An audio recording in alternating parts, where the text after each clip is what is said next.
జైభీం దినపత్రికలోకి జైభీం వార్తలకి వెళ్లే ముందు ప్రధాన వార్తలు కూడా ఇక్కడ స్పష్టంగా కనబడుతుంది. జైభీం దినపత్రికలోని ప్రధాన వార్త, బీజేపీ మ్యాజిక్ ఫిగర్ సాధించగలదా? ఇలా దేశవ్యాప్తంగా ప్రపంచవ్యాప్తంగా ఒక చర్చ జరుగుతుంది. బీజేపీ మ్యాజిక్ ఫిగర్ సాధించగలదా? బీజేపీ 400 సీట్లు గెలిస్తే మేము రాజ్యాంగాన్ని మారుస్తాం, ఉన్నటువంటి మైనారిటీ రిజర్వేషన్ తీసేస్తాం, ఎస్సీ అట్రాసిటీ కేసులను నీరుగారుస్తాం, ఉన్నటువంటి ఏదైతే ప్రైవేటీకరణ చేస్తాం. ఇలా చాలా మాటలు మాట్లాడినటువంటి బీజేపీ నాయకులు ఇలా రామ మందిరాన్ని తీసుకొచ్చి రామ మందిరం చుట్టే రాజకీయం చేసినటువంటి బీజేపీ వాళ్ళు ఇప్పటికీ కూడా అదే తరహాలో ఉన్నారు. అందుకోసమే దేశవ్యాప్తంగా ఉన్నటువంటి వ్యవస్థలో భాగంగా దేశవ్యాప్తంగా జరిగేటువంటి ఎన్నికల సమరంలో భాగంగా ఇలా 7వ విడతల ఎన్నికలు జరుగుతున్న నేపథ్యంలో కూడా ఇలా బీజేపీ మ్యాజిక్ ఫిగర్ సాధించగలదా? నిజంగా సాధిస్తే ఎన్ని సీట్లు వస్తాయి? ఇలా ఈ కూటమిలు పెట్టుకొని ఎందుకు ఓడిస్తున్నారు? కూటమిల ప్రభావం ఎంతవరకు ఉండబోతుంది? ఇలా బీజేపీ నిజంగా 400 సీట్లే గెలుస్తా అనుకుంటే ఇలా బీజేపీ ఎందుకు వెనకబడిపోయింది?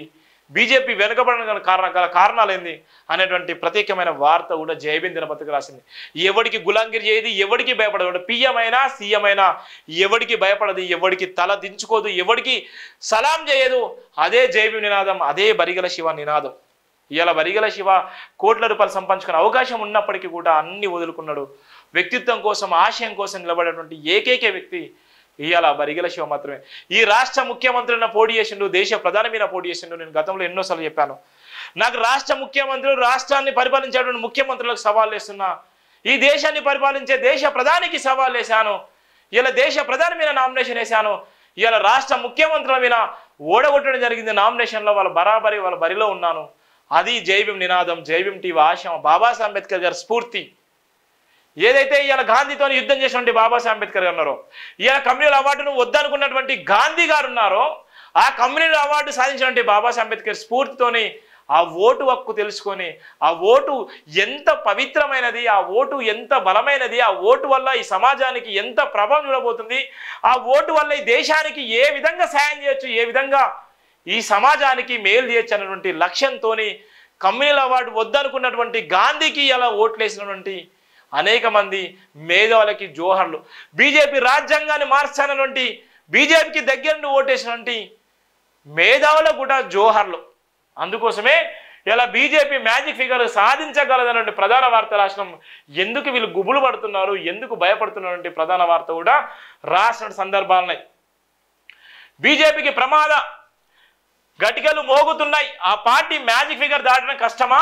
4 విడతల్లో ఎన్నికల్లో ఆ పార్టీ వెనుకబడిందా? తక్కువ శాతం ఓట్లు పోలింగ్ కావడం దేనికి సంకేతం? ఇండియన్ పొలిటికల్ సర్కిల్లో ఇదే చర్చ నడుస్తుంది. గత ఎన్నికల్లో సూపర్ విక్టర్ సాధించిన భారతీయ జనతా పార్టీకి ఎన్నికల్లో ఇబ్బందికర పరిస్థితులు తప్పవని తెలిసింది.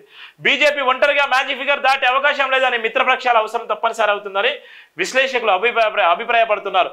బీజేపీ మాత్రం ఈ ఎన్నికల్లో ఒంటరిగా 370 సీట్లు మిత్రపక్షాలతో కలిస్తే 400 సీట్లు దక్కించుకోవాలని ఆలోచనలో ఉంది. కానీ అది అంతా ఈజీ కాదని దేశవ్యాప్తంగా సార్వత్రిక ఎన్నికలు 7 దశల్లో జరుగుతున్న సంగతి తెలిసిందే.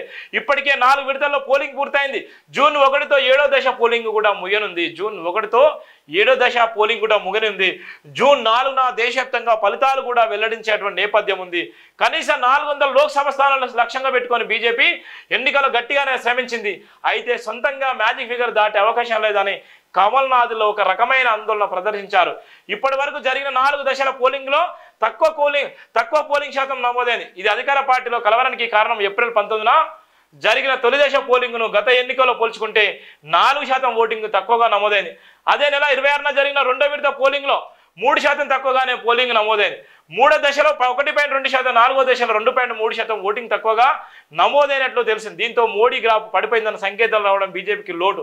ప్రస్తుతం బీజేపీ కాశ్మీర్కు ప్రత్యేక ప్రతిపత్తిని రద్దు చేయడానికి గొప్పగా చెప్పవచ్చు. దేశవ్యాప్తంగా దానిని ప్రచారాస్త్రంగా మార్చుకుంది. కానీ కాశ్మీర్లో బీజేపీ పోటీ మాత్రం చేయలేదు. ఎంత భయంకరంగా చూడండి. చాలా మంది కూడా 370 ఆర్టికల్, 370 ఆర్టికల్ కూడా రద్దు చేసినాము.